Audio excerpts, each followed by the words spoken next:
এখন জানিয়ে দিচ্ছি পুঁজিবাজারের আজকের দিন শেষে লেনদেন পরিস্থিতি। বৃহস্পতিবার ঢাকা স্টক এক্সচেঞ্জে ডিএসইএক্স সূচক 41 পয়েন্ট বেড়ে দাঁড়িয়েছে 5264 পয়েন্টে। এছাড়া যে ডিএসসিতে লেনদেন হওয়া প্রতিষ্ঠানগুলোর মধ্যে দর বেড়েছে 233টির, কমেছে 93টির, অপরিবর্তিত রয়েছে 49টির দর। লেনদেন হয়েছে 67 কোটি 48 লাখ টাকা। লেনদেন হওয়া প্রতিষ্ঠানগুলোর মধ্যে আজ টপ গেইনারের তালিকায় প্রথম অবস্থানে ছিল নাহি অ্যালুমিনিয়াম কম্পোসাইট প্যানেল পিএলসি, দ্বিতীয় অবস্থানে বারাকা পতেঙ্গা পাওয়ার লিমিটেড, তৃতীয় অবস্থানে মীর আক্তার হোসেন লিমিটেড।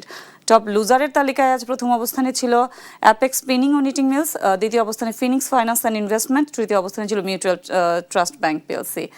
চট্টগ্রাম স্টক এক্সচেঞ্জে যদি আমরা দেখি, আজ সার্বিক সূচক বেড়েছে 21 পয়েন্ট, বেড়ে দাঁড়িয়েছে 14,700 পয়েন্টে।